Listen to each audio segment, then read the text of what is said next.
Bonjour et bienvenue dans Le Bonheur me va si bien, le podcast pour les femmes qui souhaitent s'épanouir et construire une vie qui leur ressemble. Je m'appelle Audrey, je suis coach de vie certifiée, business mentor et fondatrice de Ma Cohérence. Ma vie, je l'ai créée et il n'y a rien de magique. Un pas après l'autre, j'ai avancé, testé, recommencé et j'ai fini par trouver ma cohérence, cet équilibre entre tous les domaines de ma vie. Aujourd'hui, je suis convaincue que nous avons toute la possibilité de trouver cette cohérence.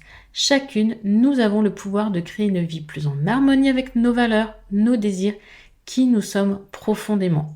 Ma mission, vous l'aurez compris, est de vous guider, vous aider à mieux vous connaître, à vous approprier votre vie pour être plus sereine, épanouie et enfin trouver vous aussi cet équilibre, ce bonheur et cette légèreté. Pour cela, sur ce podcast, je vous livre chaque semaine des conseils, des outils et méthodes concrètes pour comprendre vos émotions, mettre en lumière vos qualités, oser être vous. En résumé, je vous aide à vous remettre au centre de votre vie et enfin prendre conscience que vous êtes la personne la plus importante de votre vie. Alors, préparez-vous à reprendre votre vie en main. Hello, hello, je suis trop contente de vous retrouver à chaque fois. Pour moi, c'est vraiment un plaisir, il faut que vous le sachiez, d'enregistrer ces épisodes. Et aujourd'hui, encore plus, parce que je vais l'enregistrer avec une femme que j'adore, une femme qui m'a beaucoup apporté ces dernières années, qui a participé aux rencontres 2, avec qui j'ai co-créé 4 ateliers sur les saisons. Donc, c'est Sophie Rode Petit Pas, que vous pouvez retrouver sur Instagram, un signe, un style, une passionnée, passionnante, qui vous parle d'astrologie, qui vous fait aimer les planètes et les saisons. Moi qui ne m'y intéressais absolument pas avant de la connaître, là je me rends compte qu'effectivement, nous sommes des êtres cycliques. On peut croire ou non à la spiritualité, on a tous un degré de spiritualité différent, mais le cycle des saisons, quand on y pense, ce côté en été où on est hyper énergique, où on a envie de déplacer des montagnes, tout va bien, tout est beau, tout est rose. Et l'hiver, où au contraire, on se sent un peu plus fatigué, on est un peu plus mort, c'est simplement qu'on s'adapte, enfin, notre corps va avec la saison. Je ne vous parle pas là du cycle lunaire, je vous parle uniquement du cycle des saisons. Donc imaginez ce que ça donne au niveau de la Lune et des planètes. Voilà. Donc, il y a, je pense, pour moi, un petit peu de recherche à faire de ce côté-là. Je me dis pourquoi pas.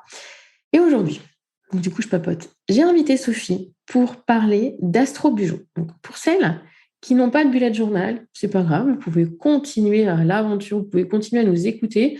Pour celles qui ont un bullet journal, peut-être que vous avez envie d'un peu de créativité, d'intégrer l'astrologie, le cycle lunaire, et donc continuer. Enfin, quoi qu'il en soit, si vous êtes un petit peu curieuse, écoutez cet épisode dans lequel Sophie vous parle et vous allez sentir cette femme passionnée par ce qu'elle propose. Elle va vous donner des pistes, des conseils, des axes de travail différents pour créer un astro-bijou en fonction de si vous ne connaissez absolument rien comme moi au thème astral ou si vous vous y intéressez déjà. Et moi, je vous retrouve en conclusion pour faire le point ensemble. Bonjour Sophie. Bonjour Audrey. Comment ça va Sophie? Écoute, ça va bien, impeccable, très beau soleil, en pleine forme, de bonne humeur. De bonne humeur. Puis, je suis contente de te retrouver parce qu'on ne s'est pas vu depuis un petit moment, depuis notre dernier atelier des saisons. Et puis j'ai raté nos rendez-vous paillettes parce que j'étais malade. Voilà, donc c'est pas bien. J'ai fait appel à toi aujourd'hui pour parler d'un sujet qui, je sais, intéressera ma communauté de bullet journalistes, c'est l'astro-bijou. Avant de commencer, on va juste un petit peu déblayer le terrain. Qu'est-ce que l'astro-bijou? Qu'est-ce que le bijou? On verra ensuite en quoi ça peut être utile et comment le débuter. Moi, je vais faire ma partie. Je te laisserai gérer le reste après. Bugeot, pour celles qui ne le savent pas, c'est le diminutif de bullet journal. Et pour celles qui ne connaissent pas le bullet journal, c'est un outil, une boîte à outils de l'organisation, du développement personnel, un carnet dans lequel vous mettez tout, à la fois votre to-do list, votre liste de courses, votre liste de livres à lire ou le planning familial. Enfin bref, tout ce que vous notez sur un papier volant, un post-it, tient dans votre bullet journal et vous pouvez tout retrouver.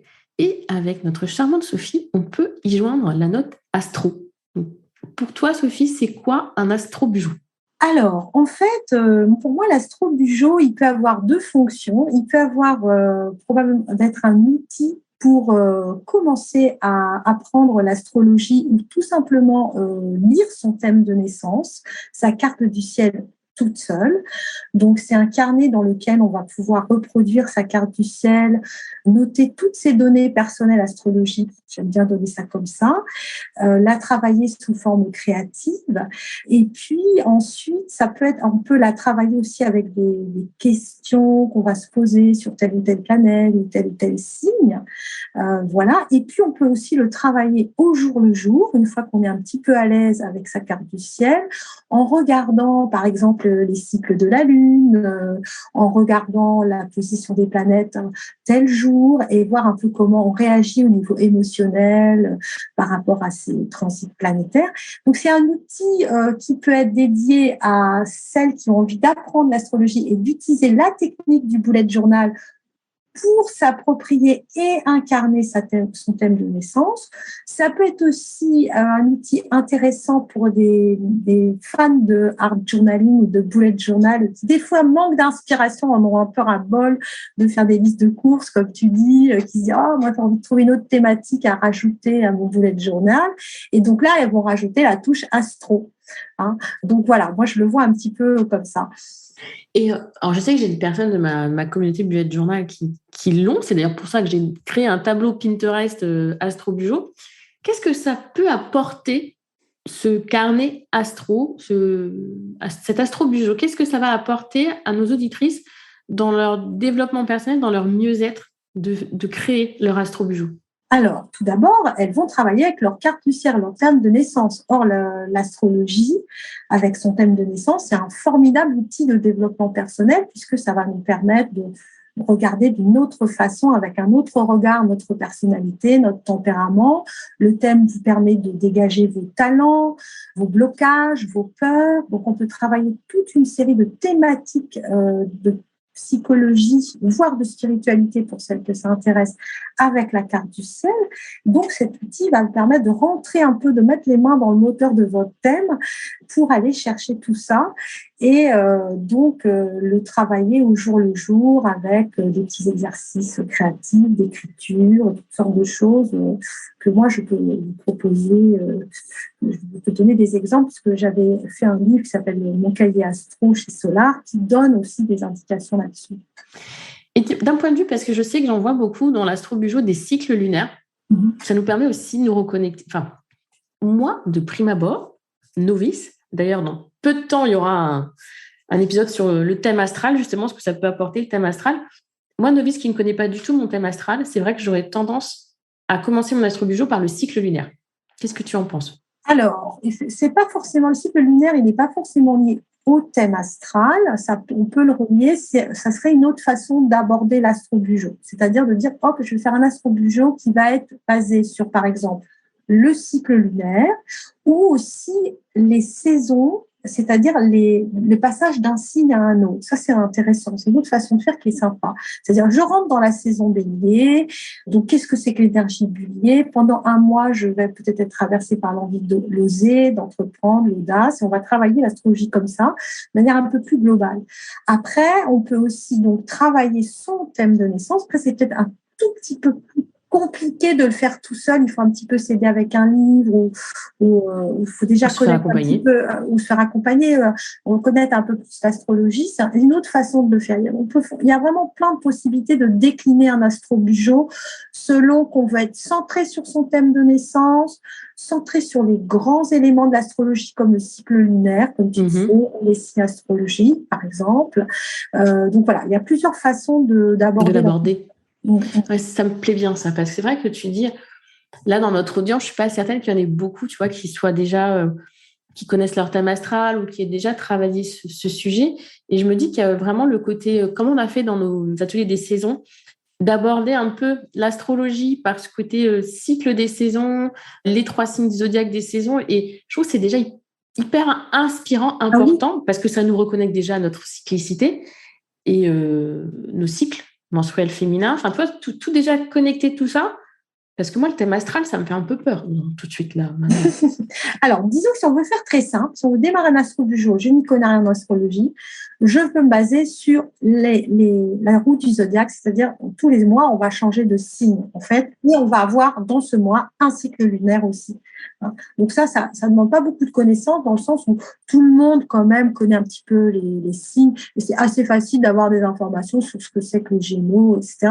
Donc on peut comme je vois dans les bullet journal, on fait en général une jolie page de garde, mois de mai, etc. Ben on peut développer une double page ou un petit peu plus sur le signe du mois, le Bélier, le Taureau, etc. On peut faire une page sur noter le cycle lunaire. Déjà, donc ça, on peut l'aborder de toute façon très simple, avec assez peu de connaissances qui sont très accessibles pour tout le monde, parce que les signes, on les connaît un petit peu quand même. En tout cas, c'est très facile. C'est plus facile. Voilà, c'est beaucoup plus facile. Accessible. Et par contre, quand on met le doigt dans l'engrenage, attention, parce que souvent, on y prend goût et on a envie d'aller plus loin. Et ben voilà, du coup, on se dit, tiens, c'est sympa, j'aurais peut-être aller un petit peu plus loin. Et là, faire le thème astral, avancer vraiment sur la... En fait, c'est... Moi, je me forme au Human Design et l'astrologie fait partie intégrante du Human Design. Il y a vraiment toute une... Et donc, ça détermine vraiment... Et alors, tu m'aurais dit ça il y a 4-5 ans, je t'aurais dit, oui, mais c'est ça, bien sûr, sushi... Et là, au final, je me rends compte que réellement, ça a un impact et que moi, quand je lis ma carte de Human Design, comme toi, tu vas lire un thème astral, il y a quand même pas mal de vérité, quoi. Ah oui, c'est un outil puissant, hein. C'est bluffant, hein. On découvre beaucoup de choses de soi. C'est pas forcément des grands scoops, on met le doigt sur des choses qu'on connaît plus ou moins, mais on peut l'aborder d'un autre point de vue, donc du coup, ça va un petit peu, oui, ça ouvre, et puis peut-être aussi quand même, on peut faire aussi quand même des découvertes, se dire, tiens, pourquoi j'ai beaucoup de mal à prendre la parole en public, par exemple, ou j'ai une difficulté de m'exprimer, je suis très émotive quand j'ai un rendez-vous important. Regardez dans votre thème Mercure, la planète de la communication. Si vous avez un Mercure en signe d'eau, qui est l'émotion, toute votre communication, elle est complètement imprégnée par votre état émotionnel. Donc là, dire, voilà, c'est pour ça que je pique un phare si je suis mal à l'aise ou des choses comme ça, je vais le comprendre et je vais dire, c'est comme, je vais le travailler, peut-être j'essaie de dompter un peu ça, mais en même temps, ça fait partie de moi aussi et voilà. C'est ça, c'est se découvrir et s'accepter mieux, en fait, en connaissant ça. Si on devait aller résumer et donner vraiment 2-3 avantages, 2-3 choses vraiment que l'astro-bujo peut apporter à notre audience, qu'est-ce que tu dirais? En fait, un astro-bujo, ça peut vous permettre déjà de vous caler grâce à la roue du zodiaque et au signe et au cycle lunaire, à la cyclicité d'une année, et donc d'utiliser les qualités, les talents, les énergies de tous les signes en fonction de leur arrivée dans l'année. Donc ça, c'est déjà quelque chose d'intéressant, de très simple, comme j'expliquais. Après, moi, ce que je fais aussi, je suis astrologue, mais je peux le prendre aussi d'un autre biais, c'est-à-dire que si vous êtes très créatif, si votre astro-bujo, c'est votre bullet journal, c'est un outil aussi de créativité et d'expression, la thématique de l'astrologie peut tout simplement développer votre imagination, votre imaginaire, vous donner plein d'idées de création aussi, donc de partir de l'univers d'un signe, par exemple, et de dire, tiens, je vais décliner ça au niveau créatif, l'idée, ça va me donner une thématique pour décorer ou enrichir mon bullet journal. Donc ça peut être très simple, si on n'est pas obligé de dire je vais rentrer dans le détail de mon thème. C'est une possibilité, mais on peut faire beaucoup plus simple. D'accord. Un autre petit avantage à faire un astro-bujo que tu vois? Alors là, du coup, par exemple, sur les cycles lunaires, comme on sait qu'on a 4 phases dans le mois, où on n'est pas forcément dans le même état d'esprit, d'énergie, que ce soit physique ou émotionnel, de suivre ne serait-ce que le cycle lunaire, ça va vous permettre d'organiser votre agenda, par exemple, en fonction des moments où vous êtes très performante au niveau intellectuel et physique, et des moments où vous êtes plus dans un état d'introspection, où vous aurez besoin de repos, ou besoin de réflexion, des choses choses comme ça. Donc, vous pouvez organiser votre agenda. Et on rajoute la petite touche des signes. En regardant, on trouve très facilement les cycles lunaires sur Internet en disant, ah, c'est une pleine lune en Gémeaux. Qu'est-ce que c'est que le Gémeaux? C'est la communication, c'est la joie, la légèreté. Donc, voilà, ça va donner encore une petite touche en plus à l'interprétation du cycle lunaire. Donc ça, voilà, le cycle lunaire, c'est très, très bien pour gérer ses énergies dans le mois. Pas mal, ça. C'est vrai qu'on n'y prête pas attention, alors que quand on voit l'état, enfin, ce que peut faire la Lune sur la mer, on se dit que ça doit quand même avoir une sacrée influence sur nous quand on y pense. Alors, il faut le faire sur plusieurs mois pour voir un petit peu l'effet, mais franchement, les gens qui démarrent et qui sont très lunosensibles, il y a des gens qui sont un petit peu moins, après, ils peuvent plus s'en passer. Hein. Lunosensible, tiens, ça, je le connaissais pas. Il y a des gens qui sont un petit peu plus... comment dire, oui, impactés par le cycle lunaire, tout simplement. Que d'autres, hein, ça arrive. D'accord. Ok, bon, tu vois, ça, je ne le savais pas. Et pour terminer, est-ce que tu pourrais donner quelques conseils à celles qui ont déjà ou qui veulent créer leur premier astro-bujo? Qu'est-ce que tu leur donnerais comme conseil?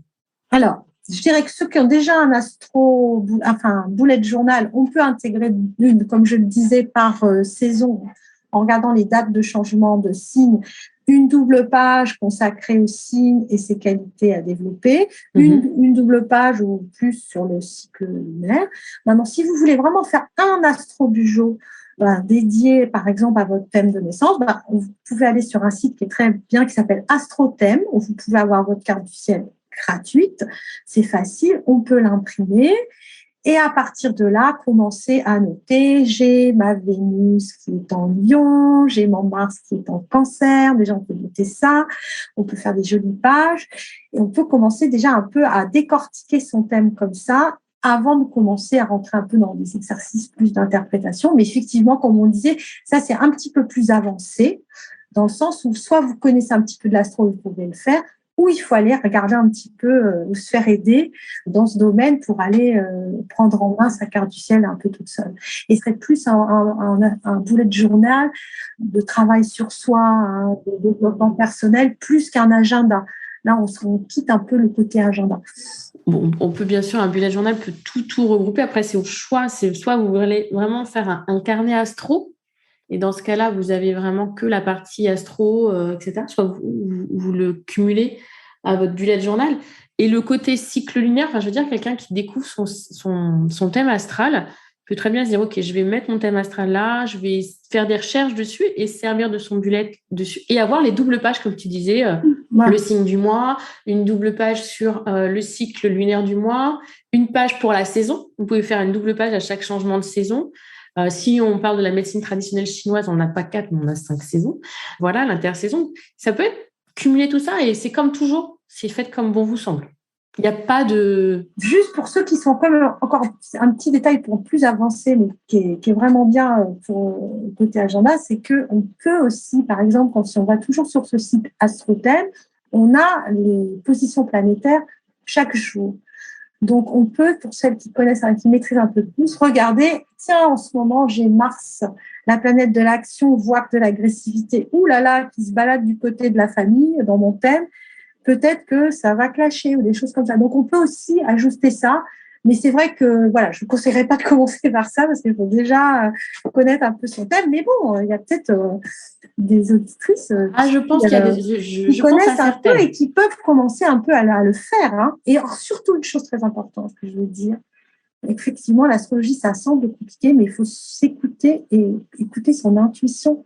Hein. C'est-à-dire qu'il y a des choses qu'on ressent et c'est juste aussi. Donc, il faut aussi parler de ce qu'on ressent sans trop se dire « Ah, est-ce que ça correspond à ce que j'ai lu dans tel bouquin ?» Non, c'est ça. Déconnecter du mental. C'est un outil personnel, et il faut s'exprimer comme on le sent. Voilà. C'est ça. Non, je pense à 2 personnes de ma communauté qui ont des prénoms qui commencent par V, toutes les 2, qui aiment beaucoup et qui sont déjà effectivement plus avancées. Et ce côté relier l'astrologie, le cycle des planètes au quotidien. Moi, j'en entends parler dans le Human Design et c'est vrai que j'en dis, mais là, il y a la planète temps qui fait que ça impacte ce projet. Je n'en suis pas là, mais c'est énorme. Petite info, par exemple, en ce moment, depuis le 10 mai, Jupiter, qui est la planète de l'expansion, de l'enthousiasme, du social aussi, elle est arrivée en Bélier. Donc un bélier, un signe très dynamique, très audacieux. Donc je pense que chacun, pendant tout l'été en tout cas, on va ressentir cette énergie-là et c'est de dire, tiens, comment je vis ce transit-là qui va me donner du punch, de l'audace, du courage pour faire des choses, pour me lancer des nouveaux projets. Peut-être qu'il va aussi booster un petit peu ma colère si je suis pas très bien dans tel domaine ou mon agressivité.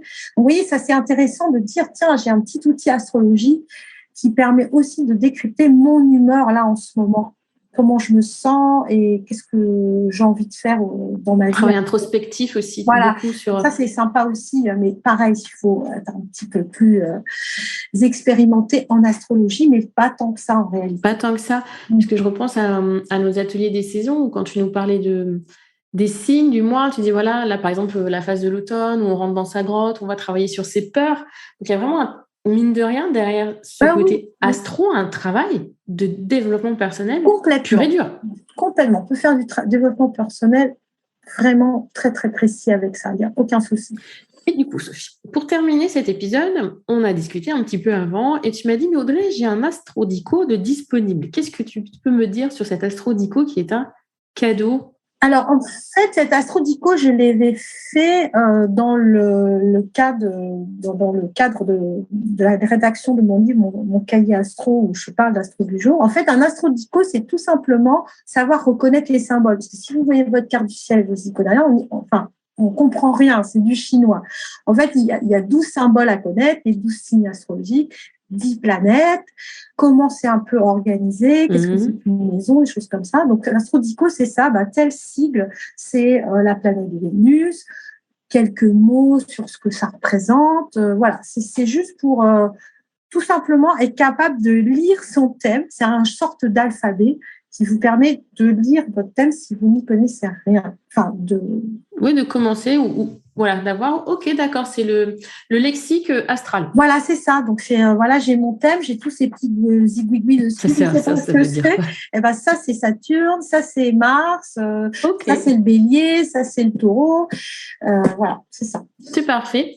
Et du coup, chère audience, je vous mets le lien pour pouvoir recevoir gratuitement cet astrodico dans le descriptif de l'épisode.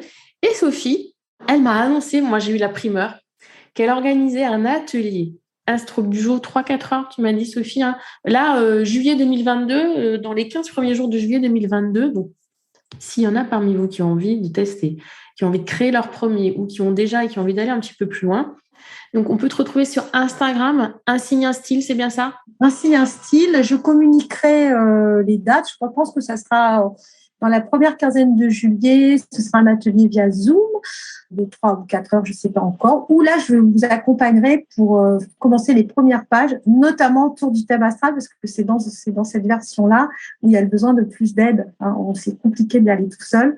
Là, je vous dirai comment faire et je vous donnerai des infos, des conseils pour démarrer votre astro du jour. Un bel atelier en perspective. Pour celles qui ne seraient pas disponibles en juillet, est-ce que c'est un atelier que tu reproposeras peut-être un peu plus tard ou pas ? Oui, oui, je pense que si je vois que ça intéresse, je pourrais parce que c'est possible que je fasse une session un petit peu limitée en personne pour qu'il y ait des échanges. Des échanges, c'est plus facile. On puisse un peu travailler un peu communiquer sur les thèmes des personnes, parce que je pense que j'offrirai le thème, la sortie de notre carte papier. Donc voilà. Donc peut-être que j'en referai si c'est complet un peu plus tard. Ok. En tout cas, merci beaucoup Sophie pour toutes ces informations. Moi, ça me donne toujours envie en fait d'y aller. Après, il faut juste que je prenne le temps. Merci de m'accueillir, Audrey, d'ouvrir ta communauté que je connais un peu et qui est absolument charmante. C'est ça. Voilà. Une communauté hyper bienveillante. Est-ce que je vais te laisser le mot de la fin ? Le mot de la fin. Moi, je veux dire, l'astrologie, c'est ma passion. Je pense que quand on commence à mettre le nez dedans, c'est un peu compliqué de s'en sortir, mais c'est pas du tout une sinecure. Au contraire, ça ouvre plein de champs possibles, à la fois de développement personnel, mais aussi de créativité, s'il y a des créatifs parmi nous, pour travailler leur intuition, leur canalisation. Tout ça, c'est vraiment un très, très bel outil. Merci, Sophie. Voilà, merci. Donc, me revoilà. Qu'est-ce que vous avez pensé de cet échange avec Sophie ? Donc, j'en fais le point. Elle vous offre un astrodico que vous pouvez trouver. Donc, je vous mets le lien dans le descriptif de cet épisode. Vous avez la possibilité de vous inscrire à son atelier Astro Bijou, justement, qui a lieu début juillet. Donc, il faut savoir qu'à la base, quand j'ai contacté Sophie pour enregistrer cet épisode de podcast, elle était en plein remaniement, repensage de ses offres. Elle se faisait accompagner pour ça. Et là, donc, on est quoi? On est fin mai, et quand je lui envoie un petit mail, ou elle m'envoie un petit mail, elle me dit Audrey, ça tient toujours pour l'enregistrement demain? Oui, oui. Elle me dit, tu sais quoi, Audrey, mois de juillet, je sors un atelier astro. Sauf que l'épisode était prévu pour le 27 ou le 29 juillet. Donc, j'ai dit, ah ouais, mais là, Sophie, je vais avancer l'épisode parce que je pense que ma jolie communauté, si elle sait que tu as fait un atelier Astro Bujo et que je sors l'épisode de podcast après, ça va pas le faire. Donc, j'ai avancé d'un mois cet épisode de podcast pour vous donner la possibilité d'accéder à cet atelier qui, je pense, aura des places limitées.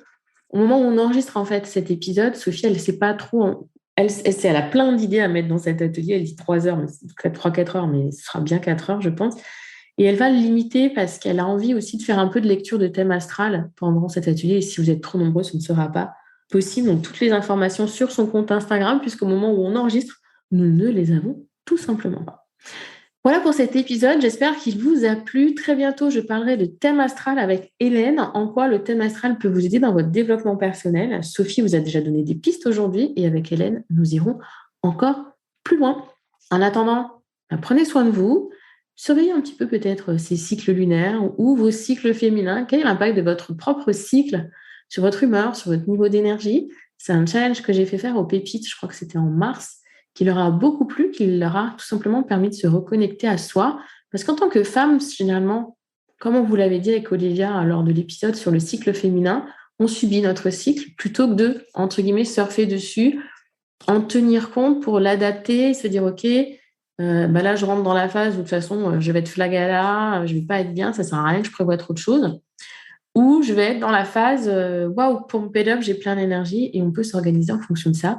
Comme vous l'a dit Sophie, on peut aussi s'organiser en fonction du cycle lunaire, se reconnecter à sa cyclicité. Bref, je m'arrête là. Je vous souhaite une belle journée, une belle soirée, une belle semaine ou un bon week-end.